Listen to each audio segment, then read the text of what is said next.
بسم الله الرحمن الرحيم الحمد لله رب العالمين الحمد لله رب العالمين والعاقبة للمتقين ولا عدوان إلا على الظالمين وأشهد أن لا إله إلا الله وحده لا شريك له وأشهد أن محمدا عبده ورسوله أما بعد.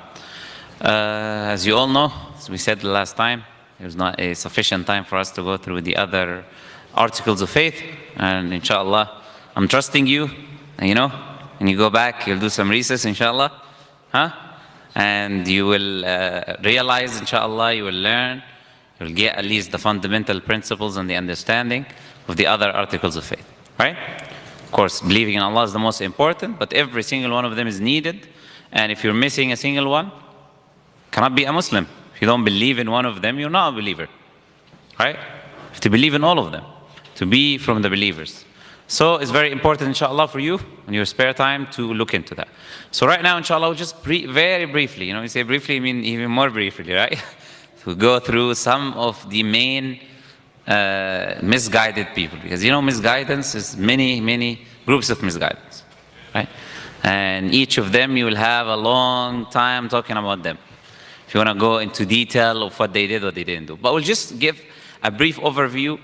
For the main reason we want to give the brief overview is that when you see that name, you hear that name, okay, you have red bells going on, right?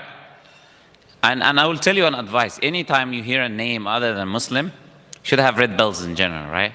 You're like, okay, what's going on here? Okay, tell us more about this. So whenever you hear anything other than Muslim, mu'min, believer, we have other terms of the people of the truth. You hear Ahlus Sunnah wal Jama'ah. The reason we have this term, it's the people of the Sunnah. Everyone believes in the Sunnah, right? People of the group, i.e. the group of the Muslims. The people of Hadith are the people who believe in Hadith. All of these terms, no one is going to hear and be like, something is going on here, because we all have to believe in these things, right? People who follow the righteous predecessors, the Salaf, no one is going to be like, there's a problem with this.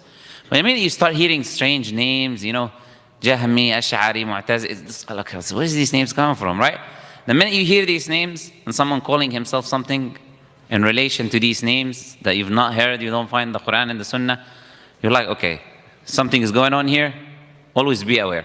So we're going to mention them, so at least have a general overview, just a very basic, quick overview inshallah. So we'll start